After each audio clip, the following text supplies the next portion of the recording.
Hello and welcome friends, let's ক্র্যাকের তরফ থেকে তোমাদের সকলকে স্বাগত জানাই। আজকে আমরা এভারেজ অর্থাৎ গড়ের একটি নতুন টাইপ নিয়ে আলোচনা করব, যে টাইপটি কিন্তু WBCS প্রিভিয়াস ইয়ার থেকে নেওয়া হয়েছে। তো এই অঙ্কগুলি আমরা পরীক্ষার হলে স্মার্টলি কয়েক সেকেন্ডে কীভাবে করবো তা আজকের এই ভিডিওতে দেখে নেব। তো চলো স্টার্ট করা যাক। দেখো, কোয়েশ্চেনটি হলো, পরপর 5টি বিজোড় সংখ্যার গড় 15 হলে সব থেকে ছোট বিজোড় সংখ্যাটি কত হবে? এটি WBCS 2014-তে এসেছিল। খুব সিম্পলি আমরা একে বেসিক মেথডের সাহায্যে করতে পারবো, কোনো ট্রিক লাগবে না। পরপর 5টি বিজোড় সংখ্যা বলেছে, তাহলে আমি প্রথমত যে মনে করি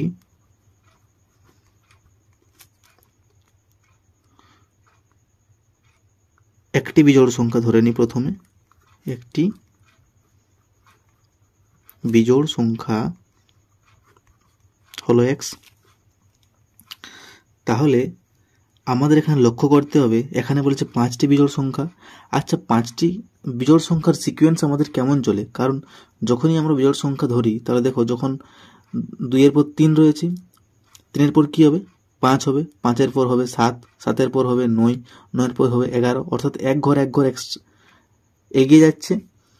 তাহলে আমরা ঠিক এখানে যেহেতু x পেয়েছি, একটি বিজোড় সংখ্যা, তাহলে দ্বিতীয় বিজোড় সংখ্যা কী হবে? দ্বিতীয়টি হবে x প্লাস 2, বোঝা গেছে। তৃতীয়টি কি হবে? x plus 4। চতুর্থটি কি হবে? x plus 8। পঞ্চমটি কি হবে?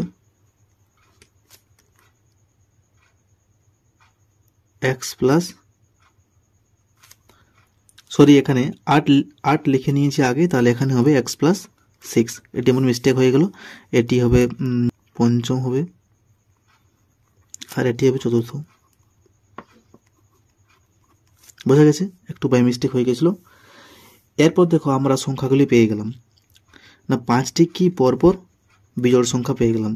এরপর বলেছে যে 5টি বিজোড় সংখ্যার গড় বলে দেওয়া রয়েছে কি? 15। তাহলে গড় যখন আমরা বার করি, তখন আমাদের কি সূত্রে অ্যাপ্লাই হয়? না, সংখ্যাগুলির যোগফল আর জটি সংখ্যা থাকবে তাকে দিয়ে কি করব? না, ভাগ করব। তো গড় যখন বলে দেওয়া থাকবে, তখন গড় নির্ণয় সূত্র কি? না, সংখ্যাগুলির যোগফল বাই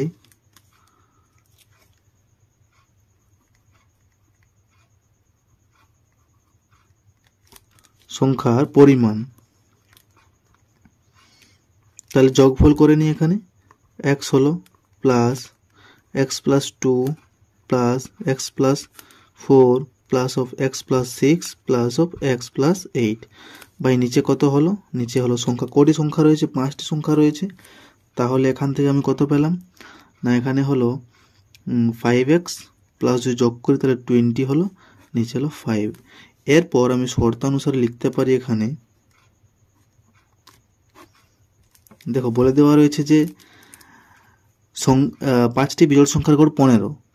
তাহলে আমরা এখানে পেয়ে গেছি যে 5টি বিজোড় সংখ্যার গড় এত। তাহলে 5x plus 20 by 5 equal to আমি 15 লিখতে পারি। তাহলে এখান থেকে 5x প্লাস 20, এই 50 5 চলে গেল ওদিকে, সরি 50 না, 5 চলে গেল ওদিকে, তাহলে 15 5 হলো 75। তাহলে 5x হলো এখানে, তাহলে এখানে 75 মাইনাস 20 হয়ে গেল। তাহলে 5x ইকুয়াল টু এখানে কত বাঁচবে? না, 5 55। তাহলে x ইকুয়াল টু কি হচ্ছে? 55 বাই 5 ইকুয়াল টু হচ্ছে 11। আর x ইকুয়াল টু যেহেতু 11 পেলাম, তাহলে বলতে পারি সব থেকে বিজোড় সংখ্যাটি কি হবে? না, 11 হবে। বোঝা গেছে? যেহেতু আমরা x এর মান কি ধরেছিলাম? সব থেকে ছোট বিজোড় সংখ্যা। খুব সিম্পল। তাহলে আজ এ পর্যন্তই। আশা করি তোমাদের বোঝাতে পারলাম। খুব শীঘ্রই নেক্সট পার্ট নিয়ে আসছি, ততদিন সঙ্গে থাকুন। এবং ভিডিওটি ভালো লাগলে অবশ্যই like, comment, share and subscribe করুন এবং পাশে থাকা বেল আইকনটি ক্লিক করুন। So take care, keep growing and stay motivated.